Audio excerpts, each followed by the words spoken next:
नमस्कार दोस्तों, स्वागत है आपका। तो हमारे पॉडकास्ट आज संवाद में मैं हूं आपका होस्ट प्रमेश। नमस्कार, शालीन हियर। सो आज हम लोग एक बहुत ही इम्पोर्टेंट टॉपिक पे बात करते हैं जो जो आजकल काफ़ी डिस्कशन में हॉट है। और ये बेसिकली यूनाइटेड स्टेट में हो रहा है। तो यूएस कोर्ट ने जो है इंडियन गवर्नमेंट को एक हाँ समन। बिल्कुल शालिन, एक मतलब ये एक काफ़ी बड़ी खबर है। एक अमेरिकन कोर्ट ने मतलब इंडियन गवर्नमेंट को जो समन किया है, और ये मतलब न्यूज़ दोनों देशों के डिप्लोमेटिक सर्कल्स में काफ़ी चर्चा पे मतलब का विषय भी बना रहेगी। बट ये मतलब काफ़ी इम्पोर्टेंट अभी चल रहा है। अच्छी, ये अच्छी चीज़ नहीं है इंडिया के लिए। हाँ, तो चलिए बात करते हैं। देखिए, पहले समझते हैं कि है क्या ये। राइट। तो ये जो संबंध है एक सिविल केस के अंडर आता है। तो और अमेरिकन गवर्नमेंट ने अमेरिका में फाइल किया हुआ है ये। और कुछ इंडियन गवर्नमेंट ऑफिशियल्स हैं और एजेंसीज हैं, इनके अगेंस्ट में ये एलिगेशन है। सो जो काफी सीरियस नेचर का है। तो हाँ, और ये समन जो है ना, किसी भी मतलब पब्लिक ऑफिशियल के लिए थोड़ा अनयूजुअल है एक्चुअली। क्योंकि सॉवरेंटी इम्यूनिटी की वजह से जनरल हम्म, रूल ये होता है कि मतलब एक जैसे इंडिपेंडेंट नेशन जो होता है, को दूसरे देश की कोर्ट में प्रेजेंट होने की जरूरत नहीं होती।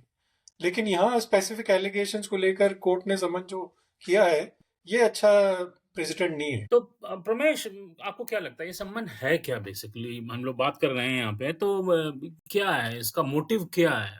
आपको क्या लगता है इस किस मतलब कि कोई प्रेशर टैक्टिक्स लगती है? क्योंकि बिटवीन टू कंट्रीज नॉर्मली क्या होता है, कभी कभी प्रेशर टैक्टिक्स भी होती है, and US specifically pressure tactics बहुत करता है। तो आपको क्या लगता है?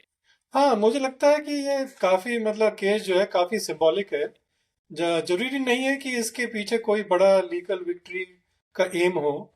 लेकिन एक मतलब जैसे पॉलिटिकल मैसेज जरूर कन्वे करने की कोशिश की है। ये एक देखा जा रहा है कि मतलब जैसे ना कि इंडियन सरकार कैसे रिस्पॉन्ड करती है। आई थिंक ये जो यूएस गवर्नमेंट को इंडिया का मतलब गवर्नमेंट सुन नहीं रही है, उसके लिए यूएस करा रहा है ये। नाउडेज जो दोनों देशों में अच्छा टाई अप है, काफी cordial and strong cordial relationship है। स्पेसिफिकली मोदी और बाइडेन के बीच में तो बहुत ही अच्छा स्ट्रांग रिलेशन बन गया है। तो इस पे क्या इम्पैक्ट होगा? हाँ बिल्कुल, मतलब और दोनों देश में स्ट्रैटेजिक पार्टनरशिप को भी काफी क्लोजली काम करते हैं ना। मतलब क्वाड को हम्म, देख लो या किसी को भी देख लो, तो चाहे वो डिफेंस डील्स हो, टेक्नोलॉजी सेक्टर में देख लो, या इंडो पैसिफिक में जैसे क्वाड का है, तो चाइना को काउंटर करने के लिए तो काफी मतलब इनका है, मतलब पार्टनरशिप तो है। तो बेसिकली अब अगर अगर हम देखें कि ये संबंध एक डिप्लोमेटिक इशू बन सकता है, ये तो एविडेंट है, क्लियर लग रहा हम्म। है, राइट? तो अगर इंडियन इंडियन गवर्नमेंट इस पर एग्रेसिवली रिस्पॉन्ड करती है, तो ये बिल तो डेफिनेटली ये डिप्लोमेटिक टेंशन को बढ़ा भी सकता है। तो स्पेसिफिकली जब ये बातें लीगल फ्रेमवर्क में होती हैं, इससे निकल कर आ रही हैं ना, इंटरनेशनल इंटरनेशनल रिलेशनशिप का मामला है, तो ये थोड़ा-सा ट्रिकी बन जाता है। तो इस पे मीडिया और पॉलिटिक्स कहाँ तक पहुँच जाएगी, ये we don't know this part, right? तो नहीं, एक बात और ध्यान में मतलब रखनी चाहिए हमें कि हुँ, बाइडेन एडमिनिस्ट्रेशन और मोदी सरकार के बीच रिलेशनशिप काफी स्ट्रांग है। मतलब हम ट्रम्प सरकार के बोलते हैं, बट बाइडेन के साथ भी काफी स्ट्रांग है। लेकिन अगर ऐसी इश्यूज पर टेंशन बनती रहती है, तो हुँ, इसका हुँ। एक्चुअली इकोनॉमिक और पॉलिटिकल रिलेशनशिप पे रिpercussion तो डेफिनेटली हो। तो एक क्वेश्चन आ रहा है दिमाग में प्रमेश, तो आपको क्या लगता है कि इंडियन गवर्नमेंट या उसका कोई ऑफिशियली रिप्रेजेंटेटिव इसका रिस्पांस कोर्ट में भेजेगा, या इसको डिप्लोमेटिक वे में, डिप्लोमेटिक चैनल से ऑफ ऑफ द रिकॉर्ड जिसको कहते हैं ना, उस तरह से हैंडल कर लेंगे? तो मतलब ये जो है ना, एट दिस पॉइंट अगर देखा जाए तो इंडियन सरकार डायरेक्ट कोर्ट अपीयरेंस तो नहीं करेगी। मतलब नहीं, बहुत ही मुश्किल है। ये एक मतलब मैटर जो है ना डिप्लोमेटिकली रिजॉल्व करने की कोशिश करेंगे ये लोग।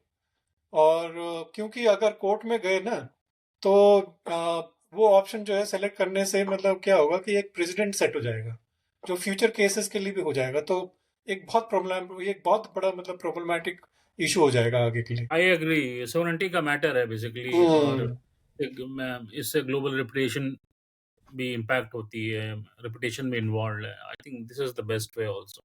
अब एक अगर दूसरा मतलब इसमें अगर पहलू लिया जाए तो हम्म। अब एक मतलब इंटरेस्टिंग अगर एंगल मतलब उठाते हैं कि अगर ट्रम्प का मोदी का जैसे और ट्रम्प की काफी पर्सनल केमिस्ट्री है ना, सबको पता है हम्म। ये बात। तो तुम्हें क्या हम्म। लगता है कि मतलब इंडियन गवर्नमेंट ये एक्सपेक्ट कर रही है कि ट्रम्प वापस आ जाए तो शायद ये इशू साइड में हो जाए? यार देखो ये देखो ना, बेसिकली ये बहुत ही स्पेकुलेटिव एंगल है, राइट? तो लेकिन रिलेवेंट तो है ही। अगर ट्रम्प मोदी की जैसी बॉन्डिंग थी, अब आई होप द सेम हो अब, बिकॉज बियॉन्ड द कर्टन क्या हो रहा है मैं नहीं मालूम।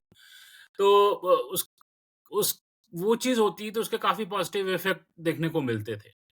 और ये लेकिन बाइडेन का जो टेन्योर है ना, बाइडेन के टेन्योर में अब थोड़ा ज्यादा फोकस फॉर ह्यूमन राइट्स और अकाउंटेबिलिटी पर रहता है। तो बाइडेन, सब लीडर के अपने मॉडस ऑफ ऑपरेंडी अलग है, लेकिन मेरा अपना पर्सनल थॉट है। हाँ, पर ट्रम्प का अप्रोच ज्यादा ट्रांजैक्शनल होता है एक्चुअली। वो मतलब अगर देखें तो मतलब उनको इंडिया को काफी फ्रीडम दी, स्पेशली लाइक अगर हम देखें जो इश्यूज थे मतलब डोमेस्टिक मैटर्स जो टच करते थे। तो ये पॉसिबिलिटी है कि मतलब इंडियन सरकार थोड़ा वेट एंड वॉच करेगी एंड ट्रम्प के वापस आने से मतलब कुछ तो थोड़ा ज्यादा एग्रेसिव स्टेप्स नहीं लेगी। तो उनको मतलब ये आई थिंक उनका थोड़ा मोदी का एटलीस्ट ये होगा विचार। डेफिनेटली। और देखो, अगर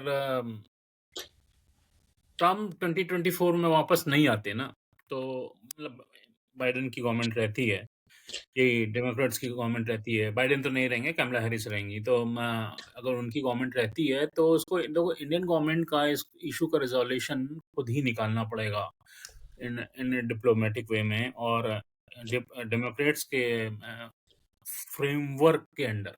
सो हाँ, ये ये बात तो खैर सही है। खैर जो भी है, अभी अभी देखते हैं एज एज इट डेवलप्स। तो अगली बार तक सच्चाई से जुड़े रहें और नए दृष्टिकोण के साथ आज संवाद करते रहें।